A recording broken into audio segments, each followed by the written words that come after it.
So, hey, we've hit the top of the hour, and so first of all, I want to thank you for spending the last hour of your morning if you're here in DC, and I certainly want to extend my gratitude to people on the other side of the divide, both East and West, who are attending this event. It's strange and not necessarily optimal hours. Especially want to thank our folks who are out there in Australia who are paying attention. So my name is Christine Fair, and I'm just going to be the moderator of this panel. We have a really exciting lineup to discuss what I guess we could say are the strategic implications of the 1971 war, the 50th anniversary of which occurred in 2020. So this is the 50th anniversary of Bangladesh. And we've got a fairly exciting group of people, not fairly, they're very exciting. So we're going to start with Ali Riaz. Ali Riaz, and of course, his bio you have available to you. He has written extensively on a variety of issues pertaining to the political and military issues in Bangladesh. I think, or I'm hoping we're going to hear from Ali, is a little bit of a discussion about where Bangladesh has actually ended up compared to some of the very early promises that some of the founding fathers of Bangladesh had put forward. Then we're going to turn to Sarmila Bose. And by the way, Ali Riaz has so many books, I literally would take an hour to enumerate them all. Then we're going to turn to Sarmila Bose. Sarmila has written this fabulous methodological critique that is within her book, Dead Reckoning. No matter what you think about her conclusions, it's really difficult to get around her very scathing critique of the kinds of data that we have available to us, which ultimately limits our ability to understand or much less answer some of the key questions about the war, like who did the killing, who were actually the victims. And so we're going to then turn to Sarmila for some of her trenchant methodological critiques. And all of us are struggling in this space. So I'm hoping those of you who are graduate students working on similarly complex issues, that you're going to benefit from many of her takeaways. Then we're going to turn to Professor Yasmin Saikia. She is going to talk about some of the arguments that she advances in her own book on the 1971 war, extending them to ask the question, what are some of the enduring problems facing Bangladesh that came out of the violent way in which Bangladesh was created? And then we're going to conclude with Mubashar Hasan. Mubashar Hasan has written I don't even know where to begin with you. You have written so much on Bangladesh's security challenges, on civil military relations, but I think your most trenchant criticisms have really focused upon the retrenching of democratic values, of democratic processes, and the usurpation of these different legal regimes that are ostensibly meant to protect Bangladeshis, but are actually in use for all intents and purposes to protect the interests and equities of the Sheikh Hasina regime. So we are going to hold all questions until after everyone has had a chance to make their presentations. So Ali Riaz, bedazzle us. You're taking the stage.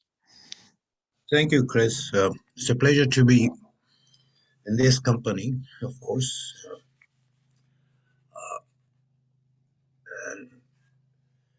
I'm going to talk largely about the promises made and what has happened since 1971.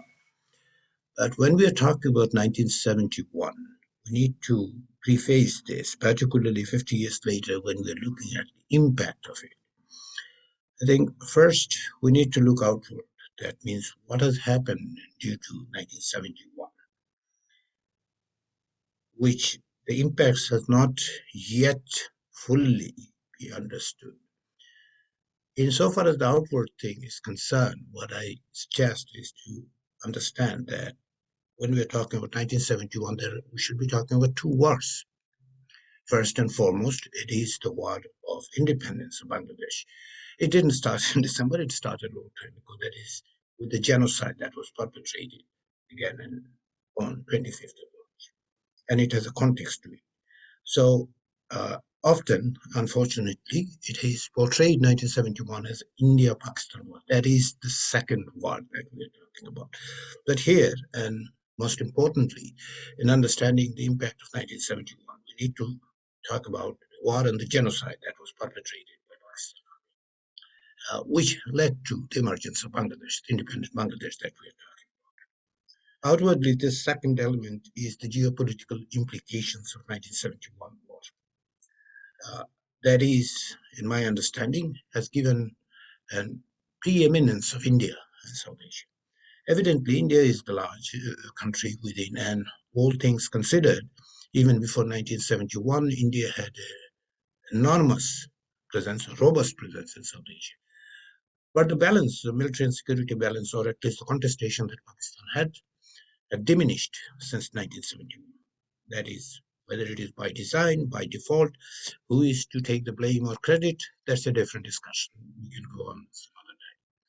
The third point that has implication in within Pakistan, and since it has not limited within Pakistan, I think that needs to be understood. During the war of independence in Bangladesh, one thing that Pakistanis did is privatization of violence. The creation of so-called al-Badr and al-Shams, this privatized army with no accountability and absolute impunity, supported by the state itself, has eventually come to bite Pakistan. If you look at what happened subsequently in Pakistan, Lashkar-e-Jangvi, Lashkar-e-Tayyiba, take your pick, all these things that you see. So these are the outward things that I think I should put it out there. But my focus would be Bangladesh and what it has achieved over the last 50 years. How do you look, how do we assess Bangladesh 50 years? I usually take, my point of departure is 17th of April, 1971. Why 17th of April? Because the Declaration of Independence in 1971 was made on 17th of April. Bangladesh declared its independence on 26th of March, and subsequently those who were elected to the Pakistan's parliament, so to speak, those who were representing the Bengali community had to fled and met on 13th of April in exile, and then they came up with this Declaration of Independence. Why do I think the 17th April and this Declaration of Independence is very important in understanding and assessing the 50 years of Bangladesh? Because two things. One thing, that Declaration of Independence told us, number one, that how the governance would be conducted in the independent Bangladesh. And the second thing is what the state is making promises to. If you recall, and if you read the Declaration of Independence, one thing they have told us, these two things have been laid out very clearly. As they say that we are elected representative of the people of Bangladesh, as honor bound by the mandate given us by the people of Bangladesh. This is the mandate portion.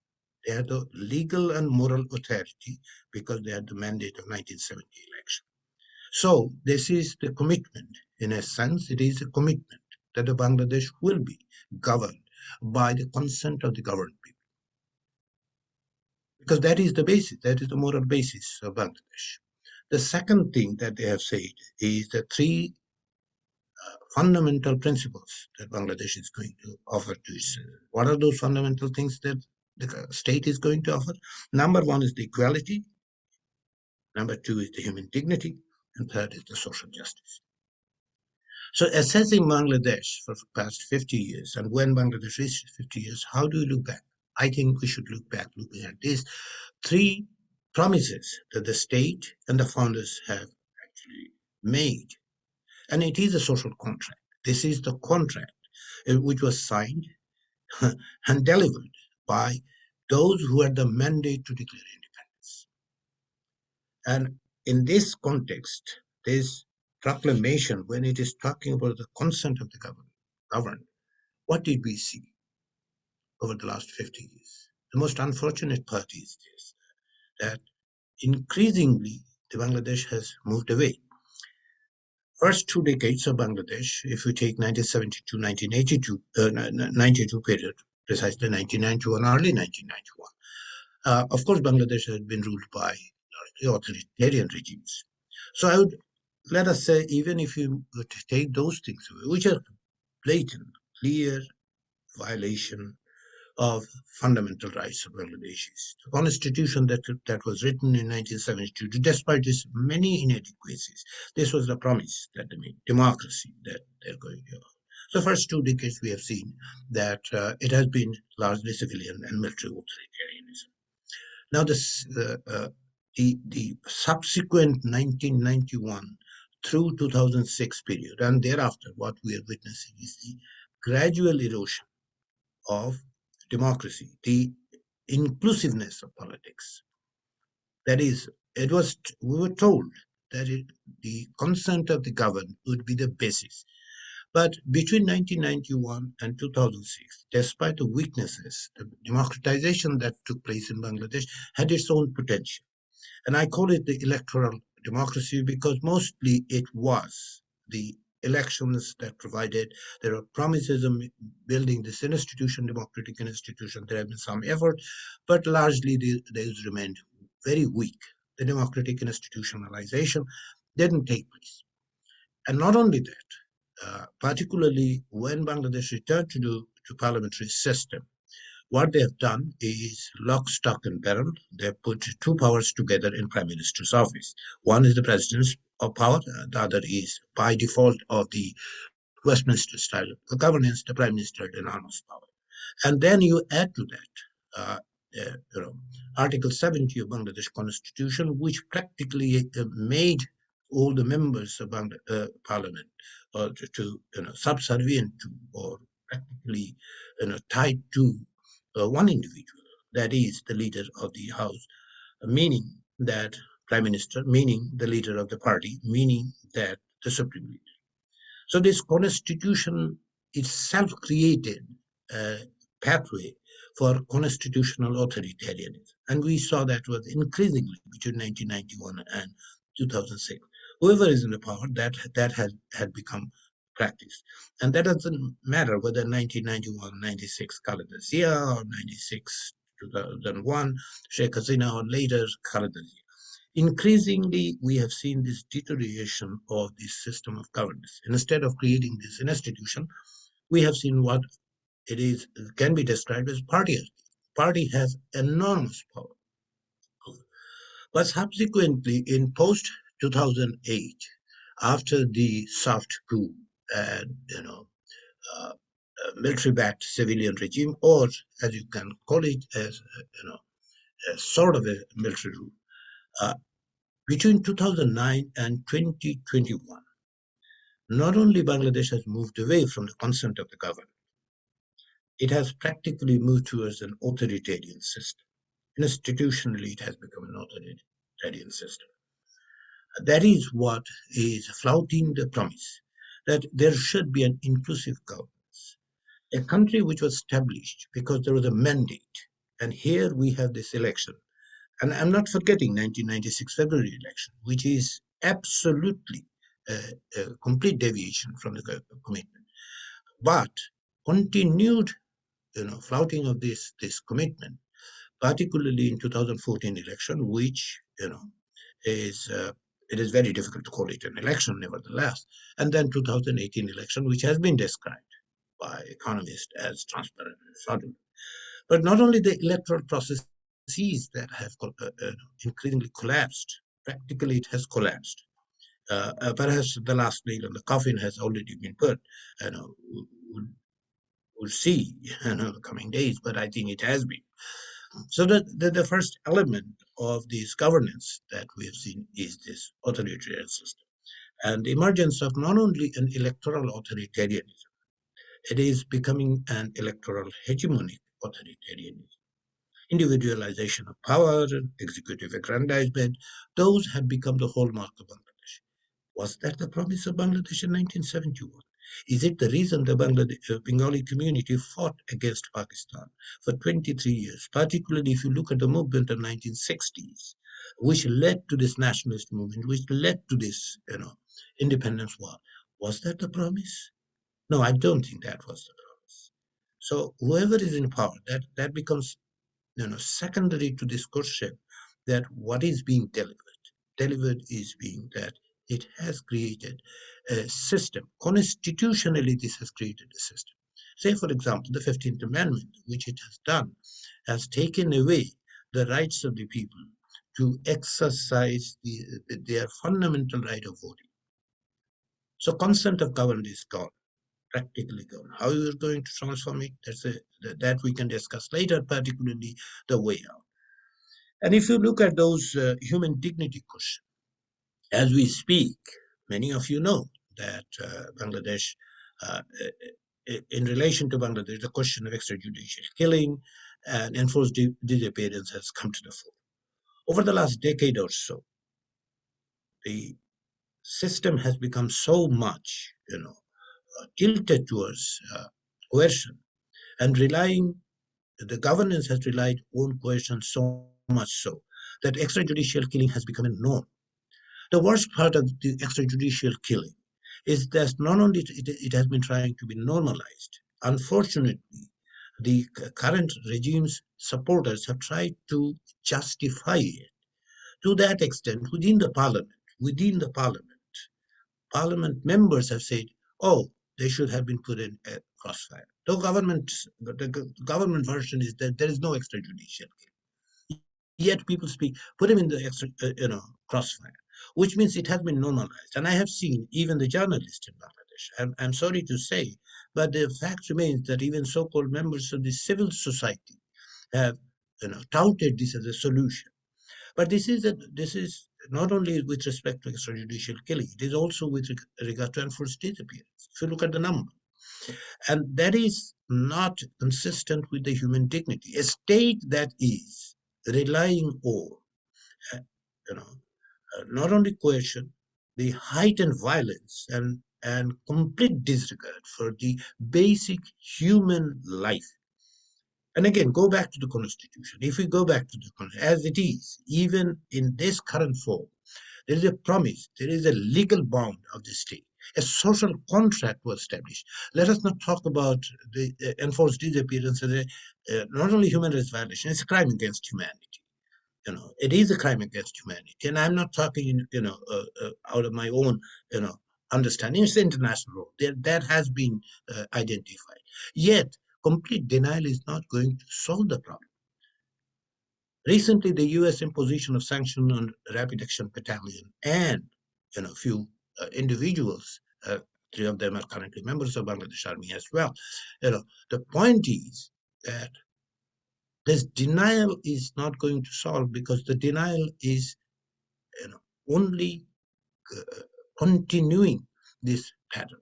So Bangladesh promise in 1971 for an inclusive government has been completely disregarded with the executive aggrandizement, personalization of power, change of constitution, change of political culture, the party structure, and then add to that how the institutions have now become so much tied to the regime, the government.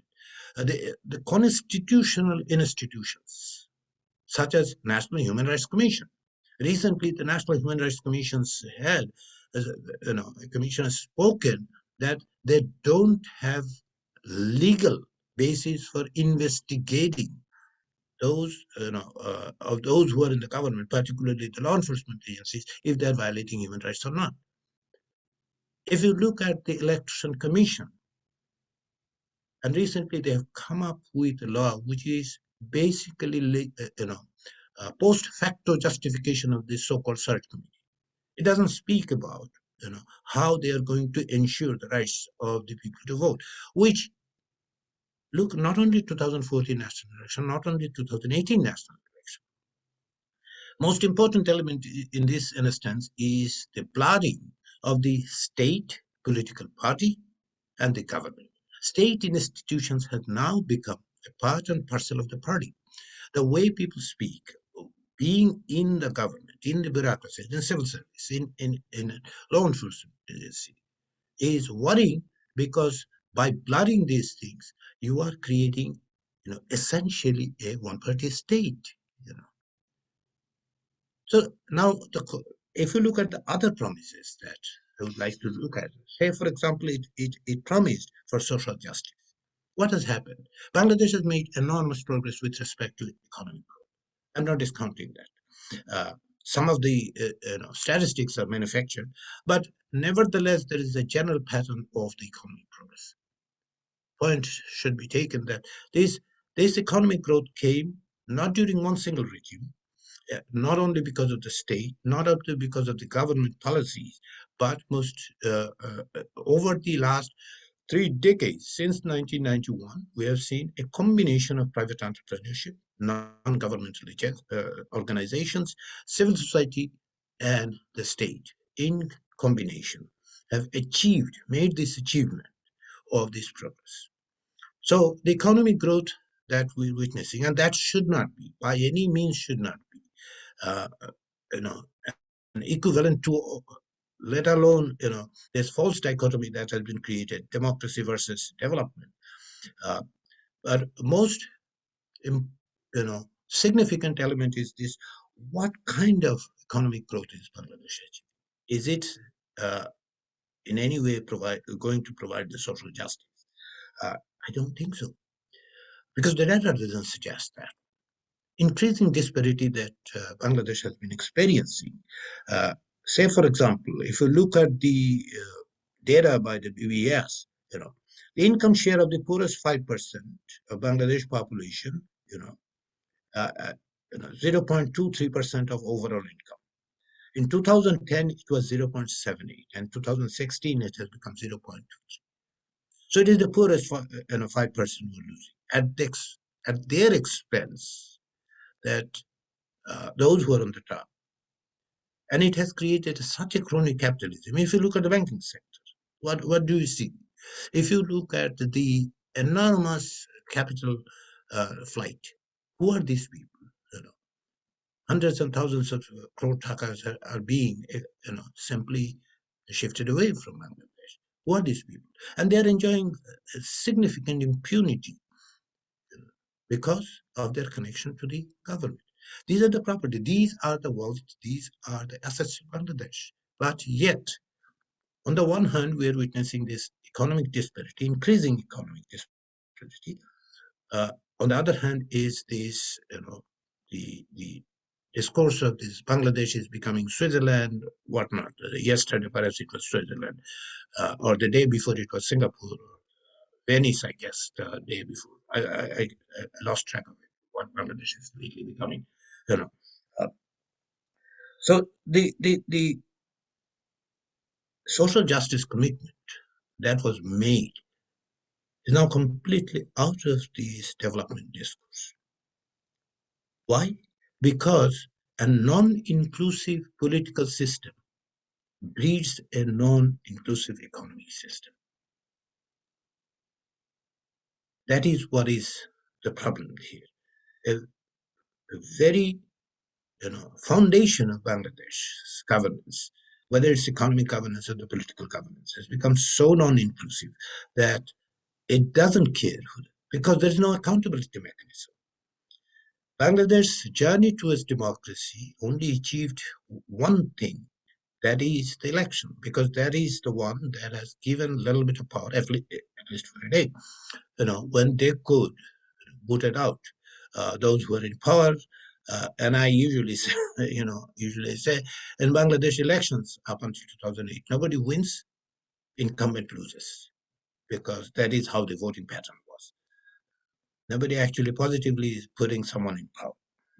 So the, the these three indicators that I think, if you look at the social justice part, crony capitalism has emerged. Impunity to those who are connected to the capital flight, uh, jobless growth, leaving the younger population who are entering into the job market completely out of this benefit. That is why, if you look at the desire, the goal of the younger population in Bangladesh is to get a government job. That's the only thing they aspire nowadays, because that is the only way to survive. Pretty much becoming the only way to survive. So, with respect to these economic policies, Bangladesh's success, including the success in the social indicator, need to be interrogated, need to be questioned. That yes, I'm not trying to completely discount, because this is the contribution of the people. And here, if you look at the state policies, this is the interesting part of this economic policies, the development policies. Bangladesh has three pillars of development. Who are these people? Agriculturists. In 1971, Bangladesh had 75 million people. In 2021, it has 160 million people. Not a single inch of land has grown, rather it has reduced. Yet, Bangladesh agriculture is successfully providing basic necessities, particularly food, to 160 million. Whose contribution is this? It is the contribution of the farmers. Number two, Bangladesh's largest income and revenue source are those two. One is the ready-made garments, and another is the one that is the short-term migration, remittance. Who are these people? Marginalized people, mostly women in case of RNG, and younger population with respect to the remittances. So these three, yet the state has not actually treated them well. If there is a paradox of Bangladesh paradox that we talk about, it is not a paradox that Bangladesh has achieved economic success because of despite malgovernance. It is the paradox that Bangladesh is not taking care of those who are actually making Bangladesh Bangladesh. And those are the things that I see domestically with respect to Bangladesh, a non-inclusive political system leading to a non-inclusive economic system, leading to the marginalization of those who are actually the pillar of the success of Bangladesh. Hopefully that would be noted, and hopefully the next 50 years, or at least in the coming days, those who are in the governance, they need to have a system where the consent of the governed should be. I am not, at this point, I don't see that one, unfortunately, but hopefully the tide would turn, and there would be a system where the governed would be asked for their consent, or otherwise this entire system, the promises that made, the social contract Bangladesh made with its citizens, you know, in the past 50 years, at many instances, at many turns, at many critical junctures, those have been disregarded. It is time to recapture, restate. This is a contract Bangladesh had made with its citizens. Thank you. Hey, thank you so much for that, Ali. It was really helpful. I think for setting the context of what we're trying to do today. So I'd like to next turn to Sarmila Bose, who I've explicitly asked to dilate upon some of the methodological issues that really make it difficult for us to resolve some of the most foundational and yet equally important questions about who did the killing, who are the victims, why is it that we really cannot come up with an actual death toll. She raises really important questions about who is a combatant, right? And I see that in some of the questions that are already put out in the text, there's some belief that this is an example of both sidisms. But I think she presents in her book, it's very clear that when you have Bengali militias killing Biharis who themselves are not combatants, who is the combatant here? Who is the victim here? So I'd like to next turn the microphone to Sarmila Bose. Thank you so much for participating in this morning's discussions. And I especially want to thank you because I know you're in London and you're very busy with your legal practice. So thank you for accommodating this time frame. Thanks, Christine. So I've been asked to speak about the empirical challenges of gathering even the basic facts about the conflict in 1971. And indeed, that was my study. I was just trying to chronicle. So the challenges that you face depends on what kind of information you are looking for. And that depends on the questions you are asking in your study. So in my case, I was just trying to find out what happened the basic facts of a number of incidents during 1971. And I had a list of incidents which I put together by reading about 1971 and from Bangladeshi friends and colleagues who were interested very much in finding out more and helping other people to do research on 1971. So I tried in each case to gather as much information as possible. Now, some of the core information is, of course, memories. And that's the best way. I was trying to get information from people who had direct knowledge of the incident in question. Now, this could either be somebody who had written down or published their memories, for example, in the Sriti Ekattor volumes, which is extremely useful, or people who are willing to talk to me in interviews and tell me about their experiences. Now, the first thing to remember is the difficulty of the mindset, especially for those of us who have grown up in India, Pakistan, or Bangladesh. We have grown up with such partisan narratives of our history that it's difficult to escape it. And I was not free from it either. I grew up in Calcutta and I had grown up with a certain narrative of 1971. And quite frankly, when I started out, I expected to find corroboration of that narrative. And it took me a little while after doing the research and finding different evidence, different kinds of testimony from people on the ground that alerted me more to this. You might think it's obvious, but when it's so ingrained, it can be quite difficult to spot and to break out of that mindset. So while we can't clear our minds completely of the stories that we've been told and what we've believed for many decades, it's important to be aware of it and then be ready to go wherever the evidence takes you. Next important challenge was that the abuse and the attacks, if what you find out and then report is different from what some other people want you to say.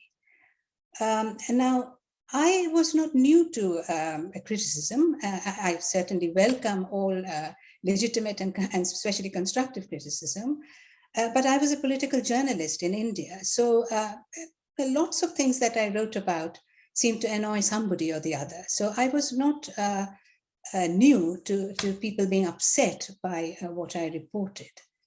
But there were two groups of people in the 21st century who have taken the attacks to a whole new level, which really affects what those of us scholars and journalists can really do. And the first group, in my case, were Hindu nationalists who started to attack me after I reported on the pogroms that took place in Gujarat in 2002. Of course, I was not alone. I was in exalted company in that blacklist. But the nature of the attacks was very different from previous criticisms. It was very personal, it was vitriolic, there was a lot of misinformation, there were attempts to get me sacked, get me, stop me from speaking in places, threats, really quite nasty threats, that sort of thing, which was quite a different phenomenon. And then some of the attacks after my work on 1971 became public was of a similar nature. And we have to remember that this sort of attack was not just against me, it's meant to send a message to other people. So what happens is it's meant to stop people reading what you write, stop people hearing what you have to say, but it's also to discourage other people from undertaking similar inquiries. It's there to discourage the witnesses from speaking to independent researchers and scholars. And from what I can see in South Asia, matters have actually got worse because there's an attack on freedom of thought and expression across South Asia now. So matters are worse now from since the time when I was doing my research on 1971. Now, what I was dealing with, of course, was memories, whether written or oral, given to me. And we all know there are lots of problems with memories, but there really isn't any better source material when you're trying to get eyewitness accounts. Sure, memories can be inaccurate, people forget, people can misremember. When I was doing my research on 71, it was 30 to 40 years after the event. Now it's 50 years after the event.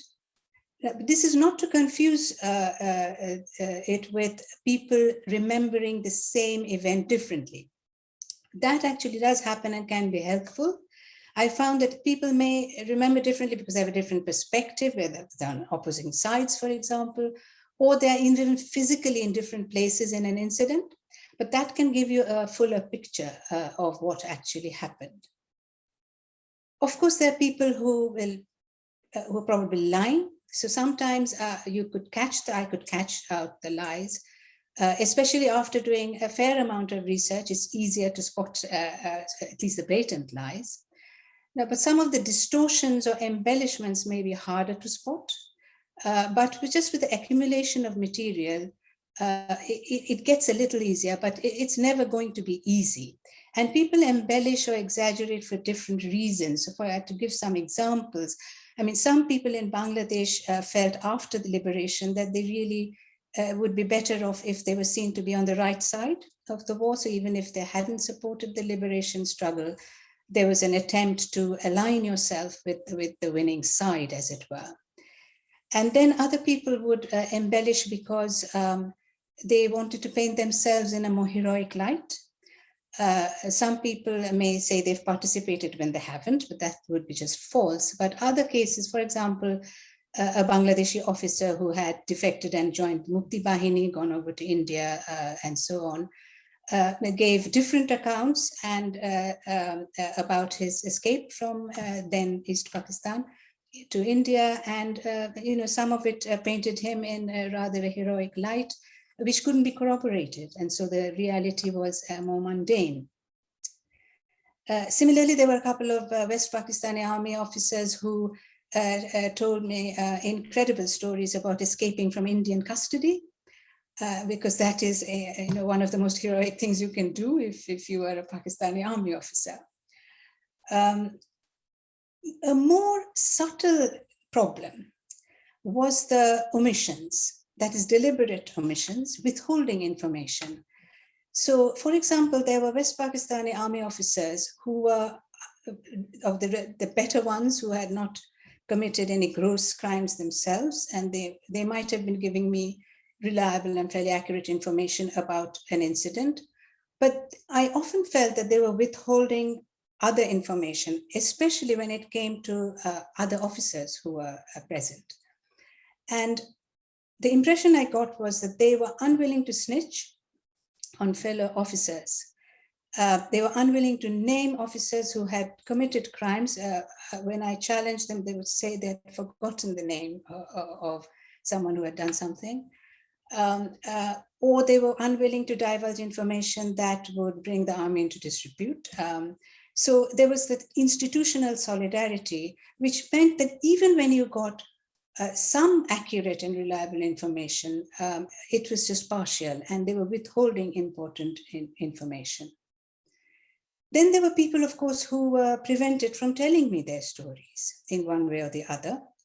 For example, in Bangladesh, if you go into the villages to do research, and perhaps you're going to speak to one person or a few people there, you're often surrounded by the entire village. So there'll be a large number of people surrounding the people you're trying to interview. And it's often very difficult for that person to tell you a true account, especially if they have information that would compromise the people who are surrounding. They have to carry on living there. So, for example, in Chupnagar, where there was a major massacre, which I was investigating, I managed to take aside one of the survivors so that he could actually tell me, give me a true account of his experiences. But in another instance, it's sitting in a village with two women. This was part of the Hindu refugees who were fleeing to India, had been attacked by the Pakistan army on the way. These two women were unable to tell me, they were able to tell me what the army did. They killed their male family members, but they were not able to tell me why they were leaving exactly. They hesitated, they wouldn't give me the true reasons. and I couldn't get to speak to them separately. Sometimes if you have people around, though, it can be helpful. So another example in a place called Boraitola, where there was another massacre, the Pakistan Army killed a lot of people there, and I was investigating it. This is in Mymensingh. And so there was an ex-Muktijodha there who was very helpfully compiling a list of martyrs of the 71 war from that area. But when he was discussing the list, someone piped up from the crowd pointing out that someone whose name was on the martyrs list was still alive in the village. So that inaccuracy could be corrected right away. Now, you might think that if people commit crimes like they killed people, committed extrajudicial executions and so on, killed unarmed people, that they might hide it or they might want to minimize it. But this is not always the case. Sometimes they might exaggerate it. And for example, there's this chilling recording of officers talking among themselves when the military attack took place 25th, 26th March in the Dhaka University and elsewhere. So one example is where the brigade commander, Jahan Barbab, is asking the commander on the ground, the battalion commander, about casualties where he is. And the officer on the ground says 300 dead. The Brigadier Arbab asks, well, how many dead, how many injured, and how many prisoners? And the officer says, I only believe in one thing, 300 dead. Now, it's possible he killed 300 people. He sounded like someone who wouldn't take prisoners. But you have to then wait to see if this can be corroborated with something else, because if this officer thought that his status in the army would be enhanced or he would get an award or something for killing more Bengali rebels, he might exaggerate. So you have to wait to see if this is corroborated by some other kinds of evidence. Similarly, talking to a couple of Muktijodhas in Khulna, who were telling me about the killings of the Biharis. There were a lot of massacres of non-Bengalis, the so-called Biharis there. And they admitted to participating in one of these incidents. And when I asked them how many people had been killed there, they said thousands of people. Now, perhaps they did kill thousands of people. The massacres were quite large. Men, women, and children were killed. But again, if they thought this was the enemy, and it enhanced their status to say they had killed more of them, they may have exaggerated. Now, the only way to mitigate the problems with memories is to have multiple sources as best as possible. Sometimes if I couldn't get enough multiple sources, I couldn't actually follow up that incident. So I only reported in my book where there was at least enough material to report. Now, you might think that outsiders might give a more objective or accurate account, but that's not necessarily true. For example, foreign journalists had a language problem. They usually didn't speak the local languages. They were also evicted from the territory by the regime very early on, so they were not on the ground. Sometimes a very good source may give very accurate information as well as very inaccurate information. And to give you a somewhat striking example is the celebrated journalist and Mascarenhas, who did the expose when he escaped from Pakistan and spoke to the British newspapers about genocide being committed in East Pakistan, Bangladesh.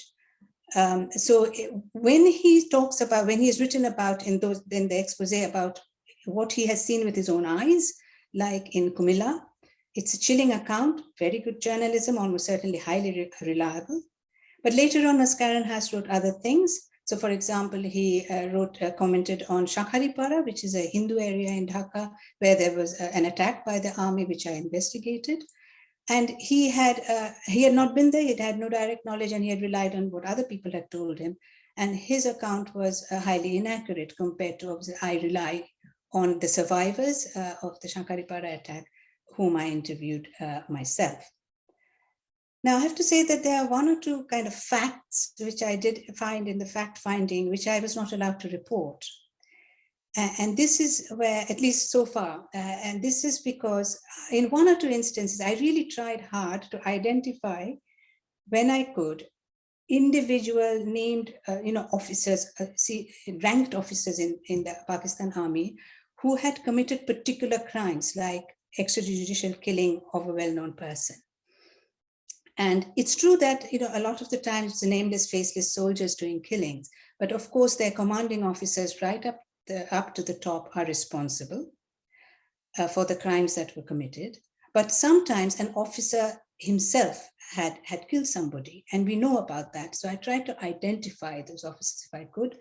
And in a couple of cases, I think I have, but this sort of thing wouldn't be published by anybody. And unfortunately, it's very frustrating, but I consulted human rights lawyers about it, and they sympathize and say there's nothing can be done about it. One thing can be done, you wait till that officer has died, but even then, anyone publishing it would have to do it in a jurisdiction where there's no libel by dead people. And in an internet age, that's very difficult.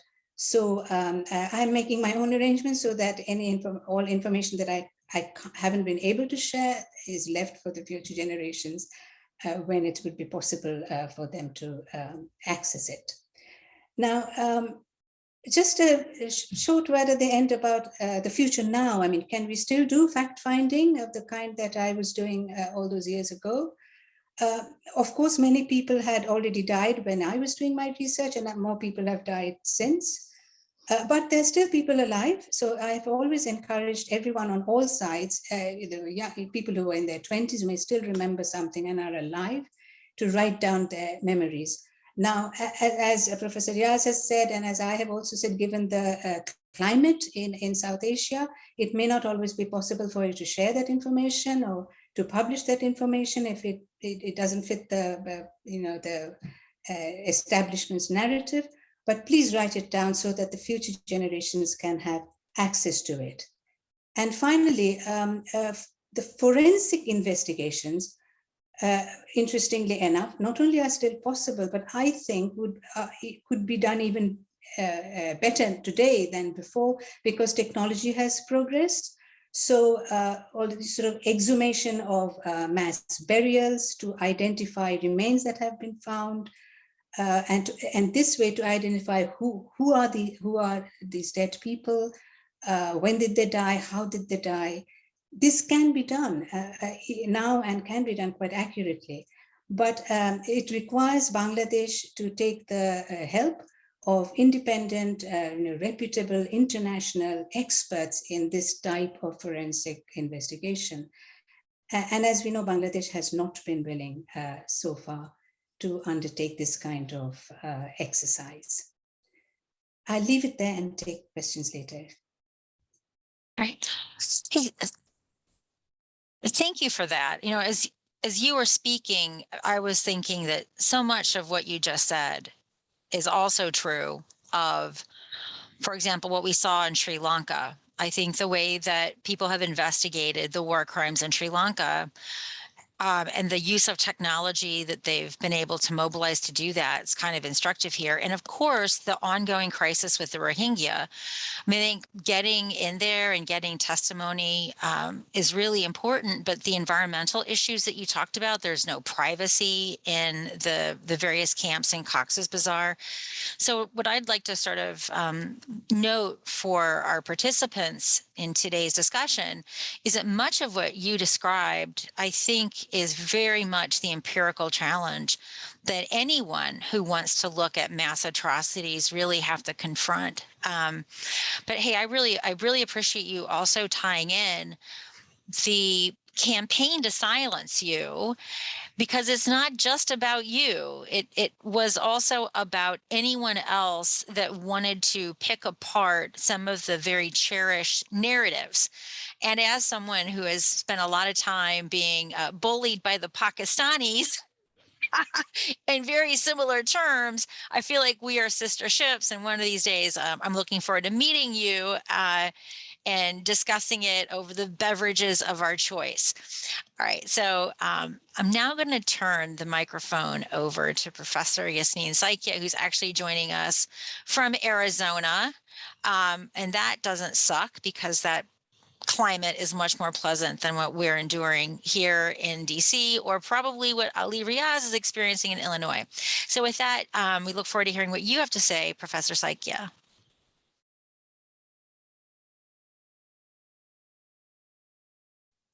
But you're on mute, sorry. How do I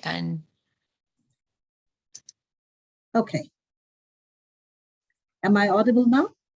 Yes. Okay. I just want to thank you, Christine and Jordan Moyney, for organizing this panel discussion, and the two co-panelists who went ahead of me, Sarmila Bose and Ali Riaz, for their wonderful presentations. And I look forward to the next presentation by Mubashar Hasan. We are all talking about very unpleasant things like war and the consequences of war, the impact that Ali Riaz defined and laid out, demonstrated very beautifully of what has gone wrong and the way forward. And Sarmila's own discussion about the larger picture of the politics of remembering or writing about war memories. Because war is a story, or it is really the memory of violence and destruction. And so talking about it cannot redress the sufferings of the people who experience the violence firsthand. However, we still have to engage in this discussion with the hope that there'll be recuperation of justice and peace in the future. So as scholars, that's what we do, and we hope that what we write and talk about, what we bring to the surface of of the larger academic and public world, will have some impact. It's not always the case, but there's always the effort. So it's important for me at the outset to state that despite the fact that we have been working on this issue of 1971 for several years, there is no way of telling an unblemished story of the liberation war of Bangladesh. Ali had already pointed out that the war was for 9 months from March to 1971, but it was not a single war. There were many smaller wars within it, but we used a single time frame and a single label when we're discussing the war of 1971. For Bangladesh, or Bangladesh remembers the war as genocide, but Pakistan, even today, 50 years later, has denied that violence, particularly non-combatant violence, had taken place in the war. India, on the other hand, presents itself as a savior of the Bengali people and discusses the war as a dismemberment of Pakistan and talks about it as a triumph of India. So we have very differing positions from these three nation states and the governments of India, Pakistan, and Bangladesh. So there are multiple national narratives that have emerged in consequence. All of these narratives more or less focus on the external aspects of the war, such as tactics and strategies of battles fought between East and West Pakistan and India, the role of the Indian and Pakistani militaries and the Bengali Mukti Bahini guerrilla fighters, the cultural marginalization and economic exploitation of East Pakistan by West Pakistan that led to the political crisis and the breakdown of international diplomacy. There are also some superficial discussions on the human failures, such as the poor leadership of the Pakistani generals, Niazi and Tika Khan, the forced internment of Bengalis in West Pakistan during the war, the incarceration of Pakistani prisoners of war in India, even after the surrender, and so on. However, there is no consensus on who should be held responsible for the violence in the war. As Sarmila also mentioned, I grew up in India with the Indian version of these stories and did not ask any questions. In India, we were taught and believed Pakistan is our enemy. And being from Assam in Northeast India, where I grew up with a heavy dose of anti-Bangladeshi rhetoric. Bangladeshis were presented as illegally infiltrating into our state and taking our land and destroying the Assamese identity. I was jolted out of these learned narratives when the United States invaded Iraq in 2003, and my students started to ask questions about the impact of war on ordinary people. I turned then to the study of 1971 to understand the experiences of people who had suffered multiple wars closer to home. My research culminated in a book called Women, War, and the Making of Bangladesh, Remembering 1971. In undertaking the research, I encountered the untold stories of the war, and it took me inside the lives of the people who perpetrated violence alongside the memories of people who suffered in the war. Victims and perpetrators were multiple. For each individual, the war was a unique experience, indelibly marked in memory. A significant problem in engaging the war memories was the silence. Now, Sarmila talked a little about it, about the clustering of people, the problems of doing empirical research on the ground, and I have detailed all of that in my book. But the most poignant thing for me was the silence. Silence because maybe of fear, shame, trauma, loss of respect and honor in the community, and a host of personal and social reasons that created sparsity in people's narratives. The most haunting silence, however, was the rape of women, which became the focus of my book, because this was non-combatants who were mostly targeted by combatant violence. Generally, Pakistanis are blamed by Bangladesh for the rape of 200,000 Bengali women, but the victims are largely invisible in Bangladesh. Bengali men on their part refuse to admit that they attacked Bengali or non-Bengali Bihari women, as they're pejoratively referred to. For the women, however, the perpetrators were not one group, but were many. Pakistani soldiers, Bihari and Jamaati Islami supporters, Muslim leaguers, as well as Bengali neighbors and friends, raped them. Sakina Begum, a 76-year-old non-Bengali woman who lives even today in a camp for stateless Bihari people, summed it up for me in these words, quote, "Men raped women. What does it matter what was their ethnic, religious, or linguistic background? In Samiyat, humanity had died in this war. Is this something to talk about? Women did not use the word rape in their testimonies, but replaced it with terms like abduction, marriage, and visit, and remembered it as a state of unconsciousness. So that's where the silence really lingers. They can never describe what had actually happened. Halima Parveen is a survivor of rape in the war. She recalled that some Bengali men arrested her for taking part in a few local ambushes, raped her in a police station, and then handed her over to the Pakistani soldiers. In the Pakistani army's custody, she was raped, brutalized, and humiliated for 5 months. After the liberation of Bangladesh, Halima was not recognized as a Mukti Junta or a freedom fighter, an honor that is reserved for only Bengali men. Rather, she and her friends were stigmatized, driven out of their villages, and deleted from the collective memory of friends, neighbors, and community. It was not only women, but the families too who suffered in the war.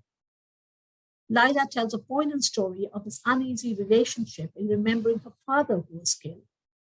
But her mother and brothers, fearing retribution from the Pakistani soldiers, pretended they were not his family.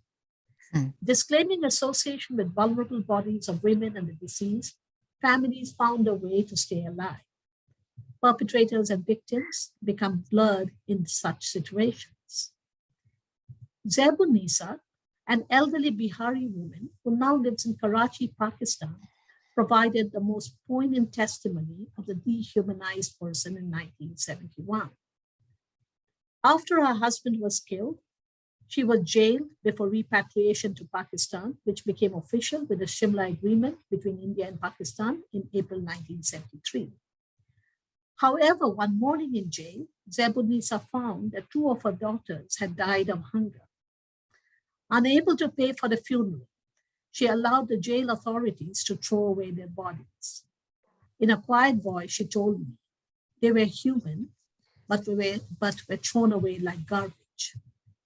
In talking to Pakistani soldiers, I found that they had been brainwashed before and during the war that the Bengalis were Hindus who wanted to destroy Pakistan.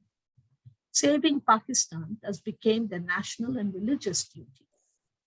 Let me share with you the story of an ordinary Pakistani soldier who I call Hamid. Hamid lives in Lahore, and hence I cannot reveal his real identity because he's easily traceable. He talked to me quite easily, including took me to his home to meet his elderly mother. In his home, in a quiet corner, he told me about obeying the commands of his officers during the war, including looting and plundering Bengali homes and villages to show his loyalty to Pakistan. And he even admitted that he, quote, stood guard when the officers raped women. However, when I asked him if he committed rape, he quietly confessed, "My Zamir, conscience, would not let me commit such a crime, even for Pakistan." Similar stories were repeated by other Pakistani soldiers that I interviewed. There were a few who were brave enough to admit the atrocities they committed in the war, but they never talked about rape. One such eloquent voice is of Colonel Nadir Ali. He recalled, quote, "Before the war, the West Pakistanis treated East Pakistan as a colony or a holiday resort where everything was permissible to them. On July 15, 1971, I carried out a guerrilla operation. BBC reported that 56 people were killed. I was very proud and everyone congratulated me. A few weeks later, I slipped into madness. War is madness. I was recommended for a gallantry award. You have to be a SOB to get an award for killing ordinary people. When I was inside the machine called the army, I was a part of it. Now I know better, but I don't talk about it. The biggest problem to deal with it is the emptiness," unquote. Colonel Nadir Ali's voice illuminates the truth of the violence of the war and its haunting reminder. In the war, state, nation, and territory took precedence over the human person. In Bangladesh, Qadir Siddiqui, the famous Bengali hero of the war, confessed his deep remorse for killing many Biharis who were supporters of Pakistan. Retrospectively, he regretted his action because, as he said to me, quote, "In liberated Bangladesh, the state has become more corrupt and our leaders far more dangerous than the supporters of Pakistan ever were," unquote. In the dark place of recognition of the loss of human ethics, Colonel Ali, Qadir Siddiqui, and many others learned the responsibility to transcend the confines of politics, ethnicity, and nationalism. They found humanity in the other. It is this story that national history cannot speak. It is not enough to blame individual Pakistanis, Bengalis, and Biharis for the crimes committed in the war. The leaders, Yahya Khan, Mujibur Rahman, Zulfikar Ali Bhutto, and Indira Gandhi, who pushed the narrow national agendas and personal ambitions, destroyed the shared sense of a people's history in the subcontinent. Could the violence have been averted if the leaders did not opt for a military solution? I have asked this question many times, and I do not have an answer. Even today, the bitter effects of the 1971 war linger. However, if we pay attention to the survivors' memory, a different language of insaniyat or humanity, manobikota, as it is explained in Bangladesh, takes shape, which is the only way forward. I engage my students to think of this possibility because war has no future. Humans do, and it is their collective memory as humans with a desire to heal that can overcome the divisions created by the violence of narrow nationalism. I know that Ali's presentation told us that narrow nationalism has now become worse in the sense of an authoritarianism, which is across the board in South Asia, in India, Pakistan, and Bangladesh. How will the people of that region actually stand up to what has happened or continue to happen remains to be seen. I do not have any answers for that. Thank you. Hey, thank you very much for that. So last but not least, Mubashar Hasan. And you can kindly unmute yourself. That would be terrific. Thank you so much, Chris. And I also thank our previous panelists.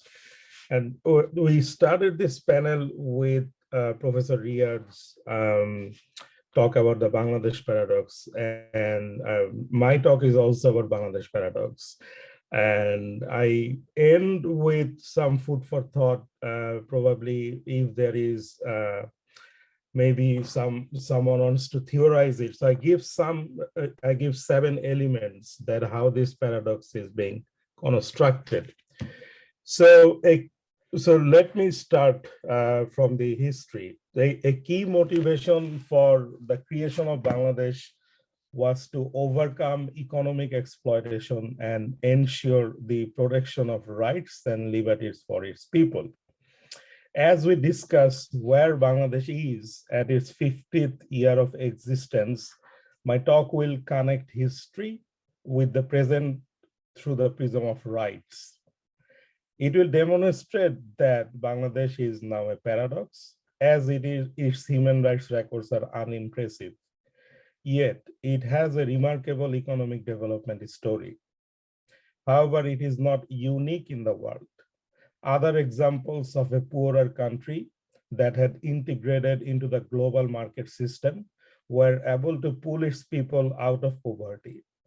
They improved the quality of citizens' lives, improved infrastructure, yet did not democratize their polity while keep suppressing various liberties of the people. So in this trend of stories, the voices of the people are missing. Though it is 50 years since the country's creation, the momentum behind the quest for freedom and democracy for Bangladeshis had been building throughout the 1950s and 1960s. Systematic exclusionary policies imposed by the West Pakistan had resulted in arrested development in the country's east, leading to poverty, lower literacy, and limited access to civil and military position for the citizens of East Pakistan. Added to this, restricted press freedom and the imprisonment and extrajudicial killings of activists and critics funneled mass resentment. When Awami League won 167 of 169 East Pakistan seats in the 1970 national election, Pakistan's military ruler Yahya Khan repeatedly postponed the meeting of the National Assembly. And then Pakistani army initiated a grisly Operation Searchlight, committed mass atrocity crimes during the war, including mass killings, rapes. With the help of local Islamist activists of Jamaat, the army forcefully disappeared Bengali intellectuals and scholars who were pivotal in shaping and popularizing Bengali nationalism. Eventually, with the help of India's diplomatic, military, and humanitarian support, Bangladesh was born on December 16, 1971. So with that history, most historians argue that in that historical role, and Bangladesh's road to independence, it was that there is a speech that charted the idea of Bangladeshi freedom. And this speech is delivered by Sheikh Mujibur Rahman, who is also known as Bangabandhu, the friend of Bengal. And he delivered this speech on 7th March 1971. And he's also the father of current Prime Minister. And that speech too used the idea of liberty and freedom. For example, he said that now the people of Bengal want freedom. The people of Bengal want to live. The people of Bengal want to have their rights. And in another place, he said, we want to establish the right of the people of this country. And the third reference to that is reference to freedom in that speech is, he said, the people of this country will have economic, political, and cultural freedom. With that brief background of history, as you many of you know, that economic exploitation is one of the key triggers. Now at present, Bangladesh tells the world a remarkable history of poverty reduction and development, and it is not my word, it is World Bank's word. And it has been among the fastest growing economies in the world over the past decade. It made a strong ready-made garment, RNG export, and stable macroeconomic conditions. In 2001, Bangladesh's merchandise exports amounted to $6.6 billion. In 2009, they were 47.2 billion, which more than doubles its shares of world exports. And it was widely praised by the columnists at New York Times, Wall Street Journal, Nikkei Asia Times, and Bloomberg.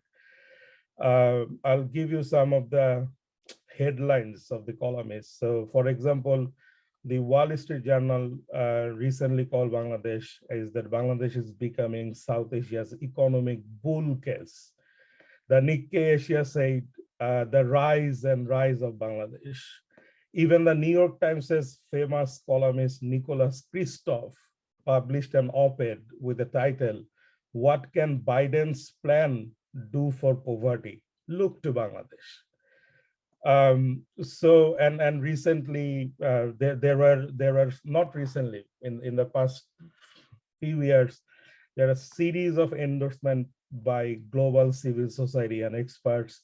There are seminars in Harvard, there are seminars in Oxford, and even recently there was a special issue of journal published by MIT Press, and it is about how Bangladesh how Bangladesh shows the world how to govern and so forth. So there are many sites. And Harry Blair, in a Journal of Democracy article recently, further argued that agriculture, including food security, schooling, literacy rate, and health, have seen key advances. Furthermore, the landscape of this once agrarian country is now being changed with massive development projects featuring bigger and wider roads in some countryside, big bridges, tunnels, flyovers, nuclear power plants, and the list goes on. So you could see that these are impressive achievements and encouraging narratives of Bangladesh, because after the independence, the country was termed as a basket case, a hopeless case, because of its widespread poverty and poor infrastructure. From that hopeless basket case to achieve this global recognition, where a famous New York Times columnist asked US President to look to Bangladesh to reduce poverty problem in America, is quite significant, I would say. But the issue is that's the one side of the story. There is another side of the story, and that is not very encouraging. And it casts a shadow over its achievements. And there are, political scientists use multiple indicators to understand the nature of country or regimes. And there are other indexes to use and to measure issues of press freedom and so forth. So I'm just going to read a few of their current ranking now. So World Press Freedom ranks Bangladesh 152 out of 180 countries. Freedom House terms Bangladesh as a partly free country, varieties of democracy, world's largest database for liberal democracy, calls it an electoral autocracy. The Rule of Law Index places Bangladesh at 124th out of 139, and Corruption Perception Index placed it 147 out of 180. And the Economist magazine's Democracy Index calls it a hybrid regime. So these are some of the snapshots of the other stuff. But the problem is, currently this story is not, every story has both sides, but currently it is not possible to tell these stories, because there are instances where ministers and high officials, as well as security officials, and have publicly called those who narrate these facts as traitor, conspirators, enemy of the state. Perhaps someone in the audience now calling me enemy of this, I don't know. But that's a possibility that even though we are having an academic discussion and in front of a class, there is always this paranoia that why you talk about these bad sides. But these are facts. No one is constructing this, no one is painting this. And also for that reason, a number of academics, journalists, civil society, civil rights activists have endured varieties of suppressions, including forced disappearance, imprisonment, torture, and so forth. And from my experience, as I told you, as I was telling you, I know that they could even consider this academic discussion as a conspiracy against the state, though the intention of this session is purely academic, as I understand.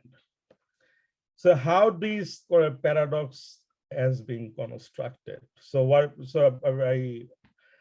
offer like seven elements that constructed this Bangladesh paradox. The first one is politics of grievances. And we all know that there are genuine grievances for the ruling party, as the PM's father with over 15 of her family members were brutally murdered by members of Bangladesh Army on August 15, 1975. There were several attacks on Sheikh Hasina's lives. She survived bomb and grenade attacks targeted to assassinate her. And analysts argue that in some of those attacks, some leaders and activists of the opposition may have been involved. And this sense of grievances gives legitimacy for more hardline politics in the country. So that's number 1 point. Second is the middle class and civil society support for authoritarianism. And in that, it includes a section of journalists, academics, and NGO activists. And perhaps the support for this regime by the middle class and I know Professor Ali Riaz has given a lecture recently about how middle class enables authoritarianism as well. So, and that is the case in Bangladesh too, that support of the regime by the middle class, including a section of journalists, academics, and NGO activists, is more striking.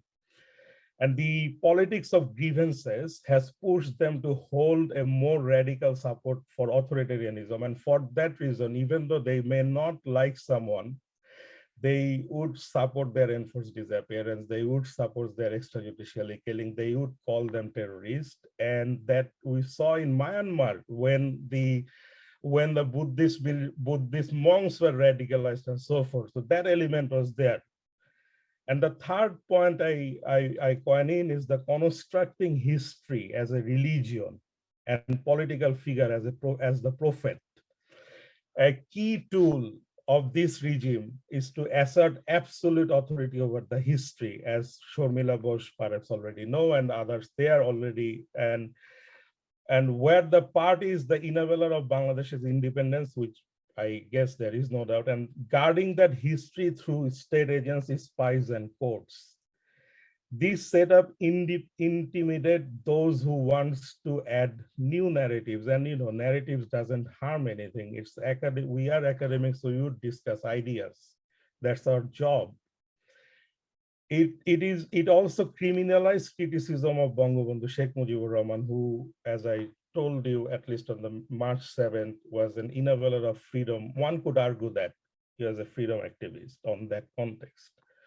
So one could see that it constructed history as a religion and a political figure as a prophet. Like a dogmatic religious doctrine, spaces for criticism are absolutely discouraged. And those spearhead criticism, they are profiled, identified, vilified, whatnot. The fourth is the Digital Security Act surveillance and attacks.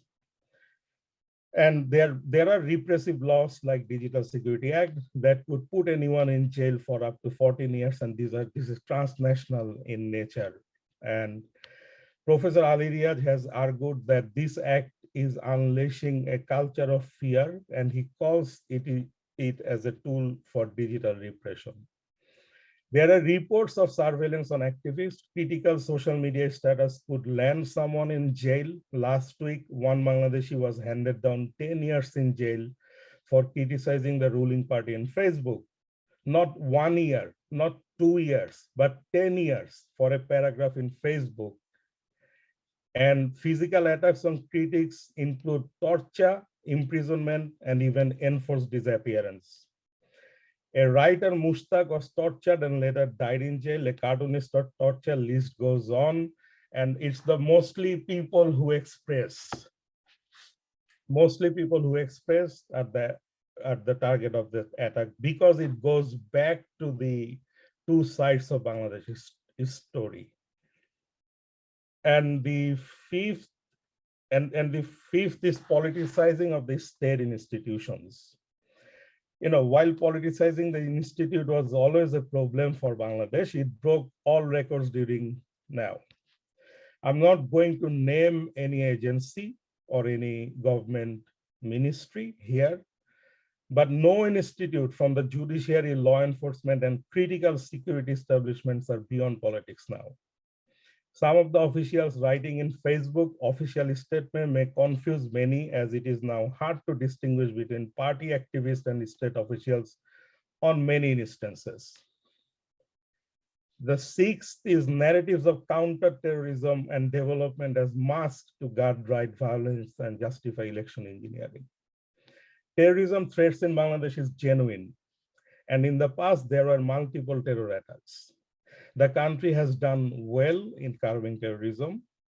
However, what they also did is that they justified current turn to authoritarianism too. On many instances, party men have said BNP Jamaat are terrorists. In other words, through this narrative, it closes the space for opposition and justifies one-party rule. Similarly, the narrative of development is used to mask election engineering, as the past two elections in the country were not free and fair. The ruling party now has a vision for 2041. So, there are a lot of years to go. And the final is the emergence of a national and international, what I call success cartel. Interestingly, there is an emergence of a national and international cohort of writers, consultants, analysts, and economists who have been spearheading Bangladesh's success story, which is good. As a Bangladeshi, I feel good that my country is doing so good. However, the problem is those stories do not mention at all about the right situation in the country. Like an organized cartel, they have painted a part picture, not full picture of the country. However, not all is bad. There are officials, activists, ordinary people who are resilient and spearheading the country despite all odds. And I would end here on this note. Not sure how much new travel I would get into, but thank you. Bye. Mubashar, you always get into good trouble, right? I appreciate that about you. So there are the questions that we have in the chat. We don't have time to deal with them all, but the question that, quite frankly, I like the best, because some of them raise questions that have, quite frankly, been addressed throughout the conversation. But I think the question that was most illuminating is that, there's a general sense, at least among people who watch Bangladesh, of what these problems are. I mean, we've seen a really tremendous convergence across the panel. Like, there's really not a lot of dispute in terms of Bangladesh's retrenchment from democracy, even though it has had a lot of success in meeting the Millennium Development Goals and, quite frankly, ending some of the economic immiseration of Bangladeshis. But for someone who's fairly familiar with the problems, I'd like each of you to, in turn, address the question that was posed in the chat. What can we actually do? And I'm not sure who the we references, so take the we as you choose, whether the we is an American citizen or whether the we is a Bangladeshi American who has ties with both countries, or for whom these questions are most critical, Bangladeshis themselves. And we'll start in the order with which we began, beginning with Ali, Sarmila, Yasmin, and then Mubashar, as always, has the last word. Thank you, Chris. Considering the time constraint, I'll try to be very brief. If it is the we, the Bangladeshis, or we, the Bangladeshi American or the American, I would say anything that needs to be done, the we is the Bangladeshi people. They have to reclaim their rights. There's no other way. As a Bangladeshi American, or Chris, I'm putting on the spotlight as an American, can we do something? Yes, we can. We can be supportive. We can play our role as supportive as we should be, because the voices needs to be placed. As I said, the consent of the government. So how do we get there? That is a Bangladeshi question. And only way out there at this point, and I'm very blunt, there is no way of bypassing a free and fair election to get to any other democratic rights. Election is not democracy, but there cannot be a democracy without a fair and inclusive election, period. How do you achieve it? That is the question that the Bangladeshis will have to address. And that is where I think the whole thing starts. There's no other way to go there. Thank you. Sarmila, off to you. I agree with Professor Riaz that it's really primarily for Bangladeshis to reclaim Bangladesh and the promises that were made back in 70-71. But it's very difficult, as for the reasons we've been discussing so far. So I wouldn't, while I think that Bangladeshis who are brave enough to be resisting, the rest of us should support in whatever way we can. But we can't actually, encourage people to risk their lives and families and so on. So it's not easy. And while it is for Bangladeshis to reclaim their country, it will have to be done cautiously, to the extent possible, with the rest of us playing a supportive role in whatever way we can. Yasmin, your thoughts on this? Yeah, as I had ended my presentation, because I'm a historian and I look to the past, but it's not about nostalgia. It is what I have, listening to both Mubashar and Ali Riaz's thing, it seems like you're almost talking of the same things that we can say what's happening in India, or the Pakistanis can talk about what is happening in Pakistan. It seems like this entire region the leaders had made a lot of promises and have somehow failed to deliver, but also there are world situations that keep changing. It's First World War, post-Cold War, World War. Now there are different kinds of alignments happening. So deep down at the bottom of the scale are the human beings, are the people. Let's take those labels out of those configuration, Bangladesh, India, Pakistan. Let's just talk about the subcontinent. And I travel to all these three countries and I work in all these three countries. I think I'm one of those few people in US academia that has consciously decided to transcend these borders in a way of reaching out. And I have found across the borders, people think alike. So there is a yearning. I find there is a yearning. It's a kind of the discontent has become so real in the lives of the people. There's a deep yearning for something better. There's a hope there, but how do you deliver hope? This is, I think, the big question that you and I as ordinary people have to talk about. We cannot depend on our leaders who, for whatever they are and whatever they're capable of, have failed the people. It's how do people reconvene the sense of, so I go back over and over again in my own work to the question of humanity. If we start accepting that we are human beings across the board, perhaps we can see one another as compatriots, as friends across the aisle, and work together. I can only see that as a way of delivering some hope to myself and people like me in the subcontinent, and here working together to forge these alliances, to think creatively for a future.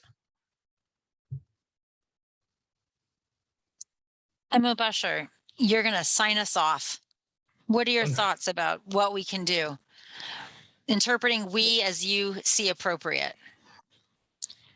No, so we're doing for, there are many ways it could be done. One is to reach out to friends who are friends, and also friends in a position that could enable dialogue with the government, that it has done enough. It maybe it could give space, like Professor Riaz said, election, freedom of expression. I mean, there is no point that there will be 3 or 4 microbus full of death squad would go after someone's writing. It doesn't make sense at all. So that needs to be stopped, and maybe the best way for them is not to do anything and let people express themselves. Thank you. Hey, thank you all. And so thanks to the participants for working with me across these different time zones, especially Mubashar. I'm really impressed at your lucidity at dark 30. I know I couldn't do it. And I also want to thank all of you who chose to spend your lunch hour with us. Stay tuned. I am planning with my colleagues here at SSP to do a lot more panels on South Asia. It's a really important region, and we really need to be paying better attention. So thank you all, and have a great week, what remains of it. And to my fellow panelists, I hope one day at the end of this pandemic, we'll actually be like a real panel somewhere together. All right, thank you guys. Have a great day.